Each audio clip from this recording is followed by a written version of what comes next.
ప్రైజ్లార్డ్. ప్రభువైన యేసుక్రీస్తు యొక్క గొప్ప ఘనమైన నామములో వీక్షించున్న ప్రతి బిడ్డకు ప్రభు పేరిట ఈ ఉదయకాల సమయమున పరిశుద్ధ దినము, పునరుద్ధాన దినమైనటువంటి ఆదివారమును అందరికీ కూడా శుభాభివందనములు తెలియజేసుకుంటూ ఉన్నాను.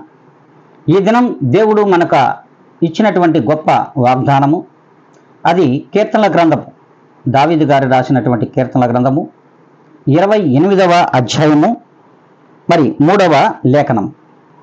భక్తిహీనులను పాపము చేయువారిని నీవు లాగివేయునట్టు నన్ను లాగివేయకుము. దేవుడు స్పష్టంగానే ఈ దినం తెలియజేస్తున్నాడు.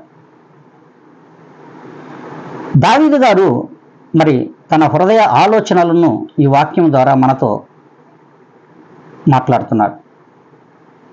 భక్తిహీనులను పాపము చేయువారని తన పరిశుద్ధ ఆలయములలోనికి రానియకుండా ఒకనాడు లాగివేస్తాడు. అలాగున నన్ను మీ నుండి లాగివేయకుము అని దావీదు గారు అంటున్నారు. మరి మనమేమంటున్నాం? ఈ లోకంలో మనమేమంటున్నాం? పాపము చేస్తూ ఉన్నాం, మరి దోషము చేస్తూ ఉన్నాం. అంతేకాకుండా భక్తిహీనులుగా విశ్వాసులమంటూ ఆయన మందిరములోనికి ప్రవేశిస్తూ ఉన్నాం. ఇలాంటి వారు సర్వసార్వత్రిక సంఘములలో ఉన్నారు. మరి విశ్వాసపరమైన జీవితం ఏ రీతిగా ఉండాలి? దేవునికి సమర్పణ కలిగిన జీవితంగా ఉండాలి. ఆ సమర్పణ కలిగినటువంటి బ్రతుకుగా ఈ లోకంలో జీవించాలి.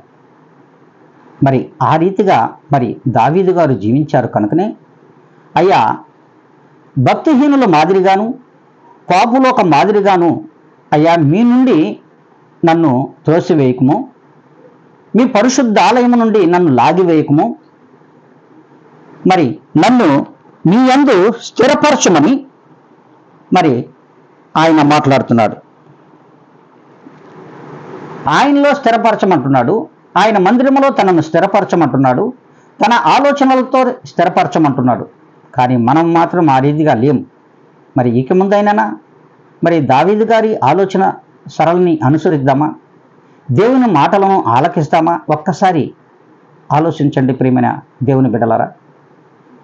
విశ్వాసులందరినీ కూడా మరి భక్తిహీనులుగా, బలహీనులుగా, పాపము చేయువారుగా ఉండకూడదని, ఆ విశ్వాసులు ప్రభువునందు భయభక్తులు కలిగినటువంటి జీవితాలతో ఆయన మందిరములోనికి వారి ప్రవర్తనను సరిచేసుకుని ఆయన మందిరములోనికి ప్రవేశించాలని దేవుడు సూటిగా ఏ దినము నుండి సెలవిస్తూ ఉన్నాడు.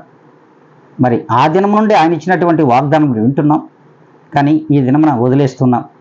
అలా కాకుండా మరి ఈ రీతిగా దేవుడిచ్చిన వాగ్దానమును చేతపట్టుకొని దేవుని మందిరములోనికి పరిశుద్ధంగాను మన ప్రవర్తన సరిచేసుకుని ఆయన మందిరములో జీవించుటకు కృప చూపాలని, దేవుని యందు భయభక్తులు కలిగిన వారిగా ఈ దినం నుండైనా మనం నడవాలి అనుకున్నట్లయితే అందరూ కూడా ప్రభువునందు ఏకీభించి ప్రార్థనలో ఏకీభించాలని ప్రభు పేరిట మనవి చేసుకుంటూ ఉన్నాను. పరిశుద్ధాత్మ తండ్రి, మీ పాదములకు వందనాలు. మీ ఘననామానికి కోటాను కోట్ల కృతజ్ఞత స్తుతి స్తోత్రములు సమర్పించుకుంటున్నాను. ప్రభువా, మీరు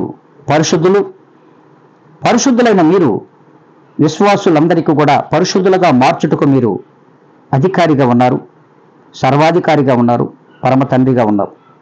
కనుక ప్రభా, మా హృదయములను మీ పరిశుద్ధాత్మ శక్తితో నింపమని, మీ యొక్క అభిషేకముతో నింపమని, ప్రతి విశ్వాసి కూడా ఇదిగో మీ మందిరములో నివసించుటకు కావలసినటువంటి ధన్యకరమైన జీవితాలు దయచేయమని, పాపము నుండి వారు విడిపోయి ఇదిగోనైనా భక్తిహీనుల నుండి విడనాడి ఇదిగోనైనా మీ యందు భయభక్తులు కలిగిన వారిగా నీ మందిరంలోకి ప్రవేశించుటకు కృప చూపమని మీ పాదముల దగ్గర ప్రతి బిడ్డను ఉంచి నన్ను నేను మిక్కిలిగా తగ్గించుకొని అడిగి వేడుకొని ప్రార్థించి పొంది ఉన్నాం మా ప్రియ గొప్ప పరలోకపు తండ్రి.